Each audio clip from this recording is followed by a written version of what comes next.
mysterious blue waters that cradle the islands of the Philippines lies the world's richest marine ecosystem.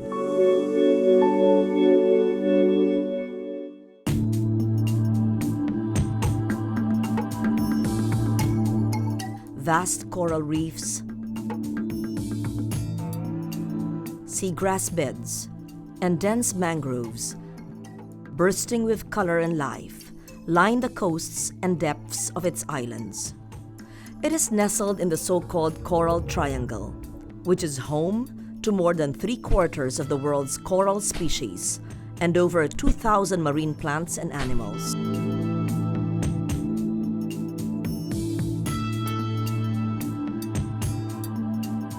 The natural abundance of the seas benefits more than half of the country's 98 million citizens, mostly farmers and fisherfolk living on coastal lands. Our enchanting islands are among the world's top tourist destinations. Their pristine white sand and crystal clear waters attract thousands of tourists each year.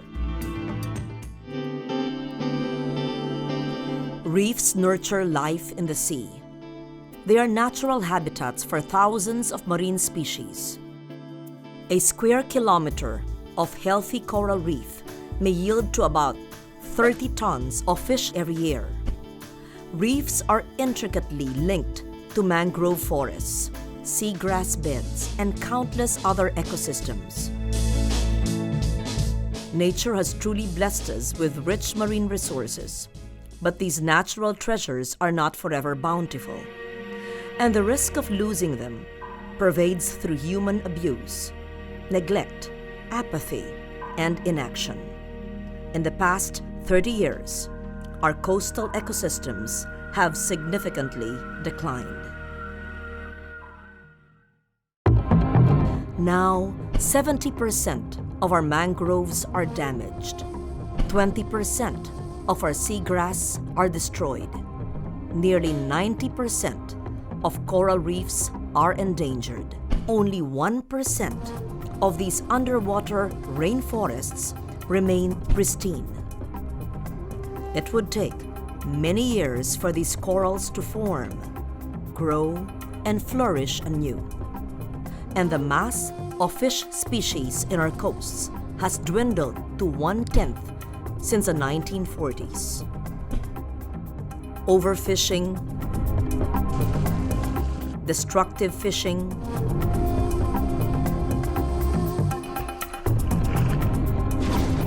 urbanization, and pollution.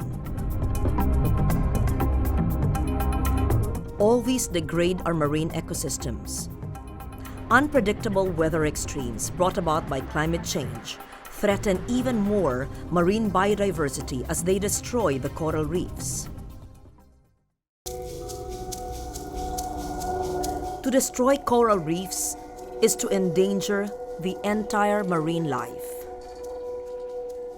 For us, its destruction affects the livelihood of our coastal communities, our food supply, our tourism, and our economy. We need our seas to live.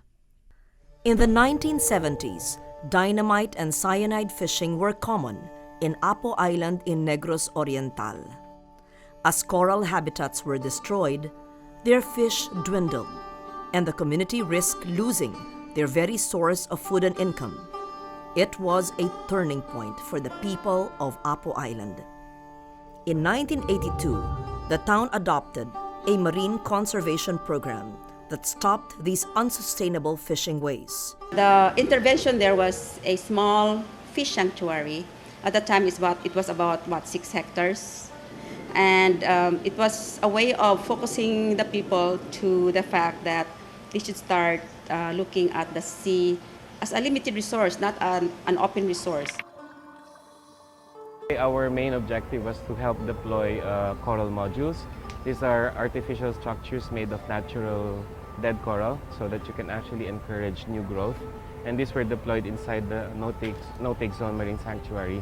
The main goal there is first to help provide habitats for the fishes who used to live in living coral. And it's also to stabilize the rubble, wherein you are encouraging new growth without being damaged again.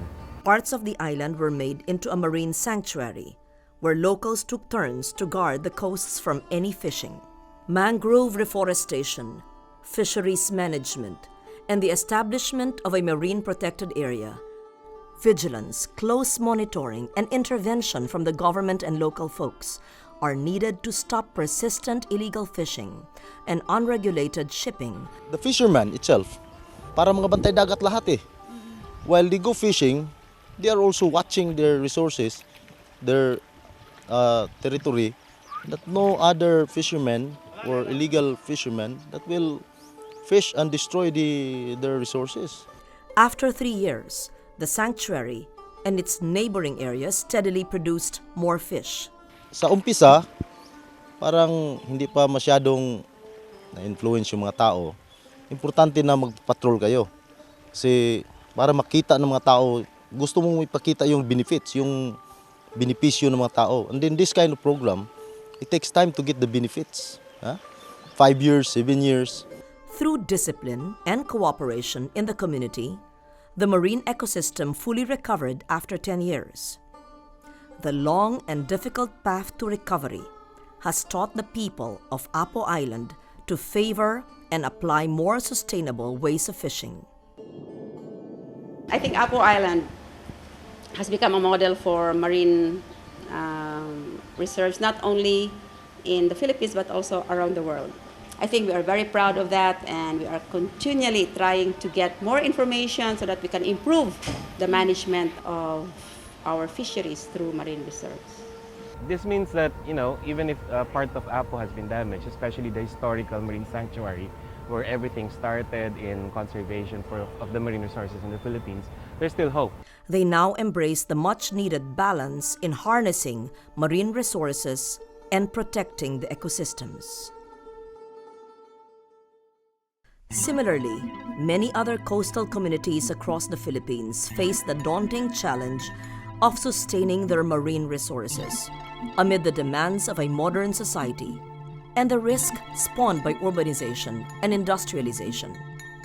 We can only become worthy stewards of these natural treasures if we uphold and follow the environmental laws to protect our seas and act now to save our marine ecosystems from its current decline.